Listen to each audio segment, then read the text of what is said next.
আসসালামু আলাইকুম এভরিওয়ান। কাছে এবং দূরে যে যেখান থেকে আবার আজকের ভিডিওটা দেখছেন, আশা করি সবাই ভালো আছেন। আমরা আল্লাহর রহমতে ভালো আছি। বরাবরের মতো নতুন আরেকটি ভিডিও নিয়ে আপনাদের মাঝে হাজির হয়েছি। আশা করি আমার আজকের ভিডিওটা আপনাদের কাছে ভালো লাগবে। ব্যালকনিতে যখন আমি এই ডিআইওয়াইটা লাগিয়েছি, লাগানোর পরে কিন্তু ব্যালকনির এই দেয়ালটাকে অনেক বেশি সুন্দর লাগছিল আর খুব কালারফুল লাগছিল। দেখতে কিন্তু মাশাআল্লাহ অনেক বেশি ভালো লাগছে। আর আমার এই ছোট্ট, ছোট্ট কিউট পাখিগুলো কিন্তু আমার আপুরা অনেক বেশি পছন্দ করেন। তারা কিন্তু প্রত্যেকটা ভিডিওর কমেন্টসে বলেন যে, "আপু আপনার পাখিগুলো অনেক সুন্দর মাশাআল্লাহ।"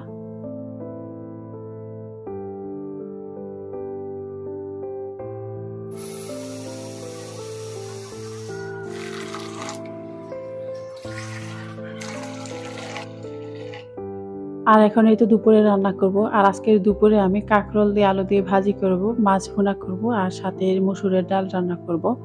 ডালটাকে আমি প্রথমেই ভিজিয়ে নিয়েছি। এতে করে কিন্তু ডালটা খুব তাড়াতাড়ি সিদ্ধ হয়ে যাবে। আর আজকের মাছ ভুনাটা আমি একটু ভিন্নভাবে করব। দেখা যায় মাঝে, মাঝে যদি একটু অন্যরকম করে রান্না করা হয়, এতে করে কিন্তু স্বাদেরও একটা পরিবর্তন ঘটে। সেই সাথে কিন্তু খেতেও ভালো লাগে। আর এজন্য আমি এখানে মাছগুলোকে সামান্য পরিমাণে হলুদের গুঁড়া, ধনিয়ার গুঁড়া, মরিচের গুঁড়া আর লবণ দিয়ে খুব সুন্দর করে মাখিয়ে একটু ভেজে নেব। আর ভেজে নেওয়ার জন্য এখানে একটা ফ্রাই প্যানে কিছুটা তেল দিয়ে এখানে আমি মাছগুলো দিয়ে এক এক করে একটু হালকাভাবে ভেজে নেব। আর যেকোনো মাছ যদি ভাজে রান্না করা হয় তাহলে কিন্তু মাছের স্বাদটা একটু অন্যরকম হয়।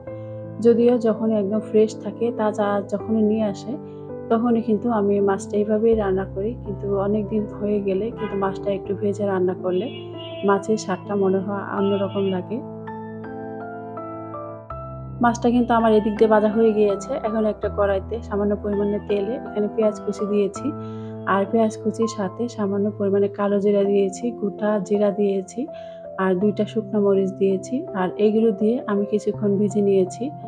তারপরে এইখানে এই তো রসুন বাটা, জিরা বাটা এগুলো দিয়ে আর কিছুক্ষণ আমি একটু ভেজে নিয়েছি। এতে করে কিন্তু বাটা মসলার যে একটা গন্ধ আছে এটা দূর হয়ে যায়।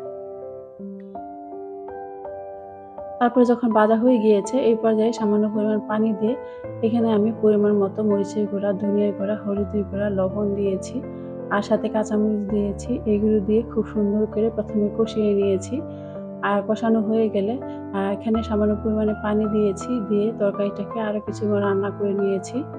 আর এদিক দিয়ে কিন্তু আমি ডালটাকেও বসিয়ে দিয়েছিলাম আর ডালটা কিন্তু আমার সিদ্ধ হয়ে গিয়েছে। আমার আজকের ভিডিওটা যদি আপনাদের কাছে কোথাও কোনো অংশ ভালো লেগে থাকে প্লিজ একটা লাইক দিয়ে কন্টিনিউ করবেন। কারণ আপনাদের একটা লাইক আমার ভিডিওকে অনেকের কাছে পৌঁছে দিতে সাহায্য করবে। সেই সাথে আমার ভিডিওতে আজকেই যারা প্রথম চাইলে আমার চ্যানেলটিকে সাবস্ক্রাইব করে আমার চ্যানেলের পাশেই থেকে যেতে পারেন। আর যারা এই কাজটি অলরেডি করে ফেলেছেন তাদেরকে অসংখ্য ধন্যবাদ ও ভালোবাসা।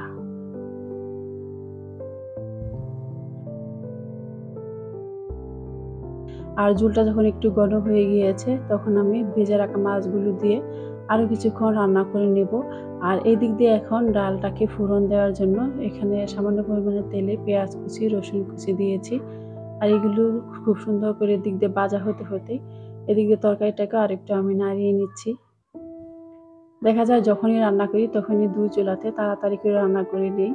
এতে করে কিন্তু রান্নাটা খুব তাড়াতাড়ি হয়ে যায়।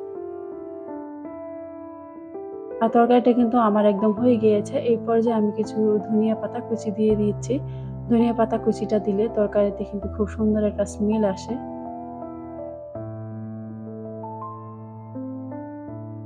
আর এরকম মাখা, মাখা করে কিন্তু আমি তরকারিটা রেখে দিয়েছি।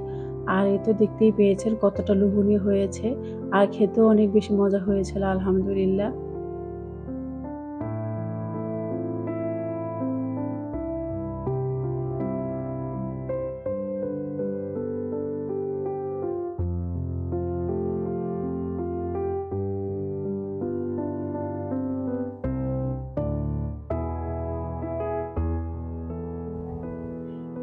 আর এই তো আজকে এই ছিল আমাদের দুপুরের আয়োজন আলহামদুলিল্লাহ। এখানে মাছ ভুনাটাও খুব লোভনীয় হয়েছিল। আমি কিন্তু অফ ক্যামেরাতে কাঁকরোল ভাজিটাও করে নিয়েছি। আর এই তো এখন দুপুরে আমরা খাবারটা খেয়ে আজকে একটু শপিং করতে যাব। এখন শপিং জিনিসটা কেন জানি আর করতে ইচ্ছে করে না। হয়তো মার্কেটে গেলে মেয়ের জন্য কিছু কিনি আর না হয় সংসারের জন্য। আর যেহেতু রোজার ঈদ থেকে কুরবানির ঈদের মাঝামাঝি যে সময়টা, এই সময়টা কিন্তু খুবই অল্প। তাই কোন দিক দিয়ে চলে যায় টেরই পাই না। আর আমি কোথাও গিয়েছি সেখানে যদি এরকম গাছ থাকে আর আমি সেখানে না গিয়ে কখনোই থাকতে পারি না। তাই তো এখানে আমি একটু এসেছি গাছগুলোকে দেখতে। আর এইদিকে যে গাছগুলো এগুলো কিন্তু অনেক সুন্দর বড়, বড় গাছ ছিল। বিভিন্ন ফুলের গাছ ছিল। পাশাপাশি বিভিন্ন ফলেরও গাছ ছিল। সাথে ছিল সবজি গাছ। এছাড়াও কিন্তু ঔষধি গাছও ছিল এখানে। এই যে একটা বেলি, এই বেলিটাকে বলছিল যে চায়না বেলি। এই বেলিটার কলিগুলোই কত বড় হচ্ছিল আর ফুলগুলো না জানি কত বড় হবে। এদিক দিয়ে বিভিন্ন রকমের ফুল গাছ ছিল। যেহেতু আমার ব্যালকনিটা খুবই ছোট্ট আর ব্যালকনিটাতে কিন্তু মাশাআল্লাহ এখন অনেক গাছ হয়ে গিয়েছে। এইজন্য আমি ইচ্ছে হলেও কিন্তু বেশি গাছ কিনে আনতে পারি না, রাখার একটা জায়গা হয় না।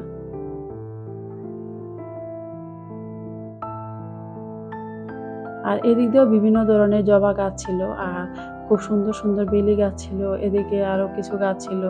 এই গাছগুলোও কিন্তু খুব ভালো লাগছিল। আর আমার পছন্দের ছিল কাঠগোলাপ। এই কাঠগোলাপ গাছটাকে আমি যখনই দেখি ইচ্ছে করে নিয়ে আসি, কিন্তু কাঠগোলাপ গাছ কিন্তু ব্যালকনিতে ভালোভাবে হয় না। এটাকে যদি বড় জায়গাতে লাগানো হয় তাহলে কিন্তু অনেক বেশি ফুল হয়। এখানে তো একটা গাছে একদম আম পেকে গিয়েছে। আর এখানে ছিল লজ্জাবতী গাছ। এই গাছটা কিন্তু আমার কাছে খুব ভালো লাগে। যখনই দেখি এরকম হাত দিয়ে একটু করে নাড়িয়ে গাছটাকে লজ্জা পাইয়ে দেই। আর এদিকে ছিল অনেক বেশি স্নেক প্লান্ট। তারপরে আমরা কিছু কেনাকাটা করেছি। আর যেহেতু এখন ঈদের সময় কিন্তু মার্কেটে মোটামুটি একটু ভিড় রয়েছে, তাই আর ভিডিও করা হয়নি। আর তারপরে যখন চলে আসছিলাম এদিকে দেখি খুব সুন্দর করে একটা চা বানানো হচ্ছিল। মনে হলো যে একটু চা খেয়ে তারপরেই যাই। আর এই চাটা ভালো লাগার আরেকটা কারণ হলো যে মাটির কাপে কিন্তু চাটা দেয়। এখানে বিভিন্ন ধরনের চা পাওয়া যায়।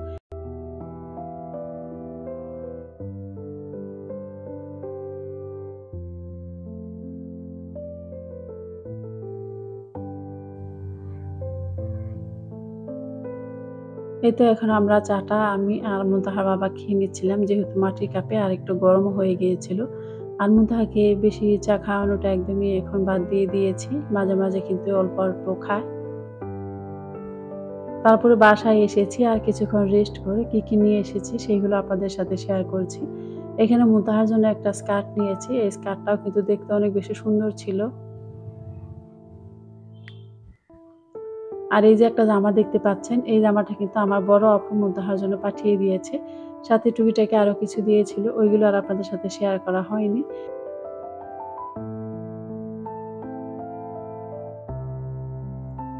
আর যেহেতু অনেক বেশি গরম তাই ওর জন্য কিছু গেঞ্জিও নিয়ে এসেছি।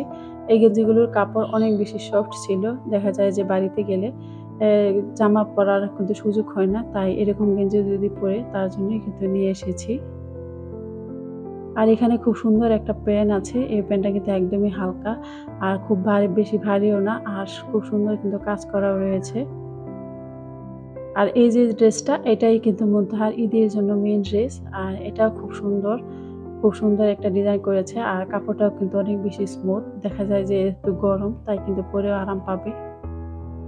আর এটার সাথেও রয়েছিল স্কার্ট। আর এই তো এখানে এক জোড়া জুতাও নিয়ে এসেছি ওর জন্য। আর মেয়েদের জিনিস যা হয় আরকি টুকিটাকি চুড়ি, মালা এসব কিছু নিয়ে এসেছি।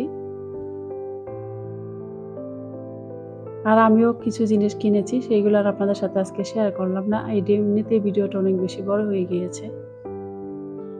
সেই সাথে আমার পরবর্তী ভিডিও দেখার অনুরোধ জানিয়ে আজকের ভিডিওটা এখানে শেষ করব। সবাই ভালো থাকবেন, সুস্থ থাকবেন। আল্লাহ হাফেজ। আসসালামু আলাইকুম।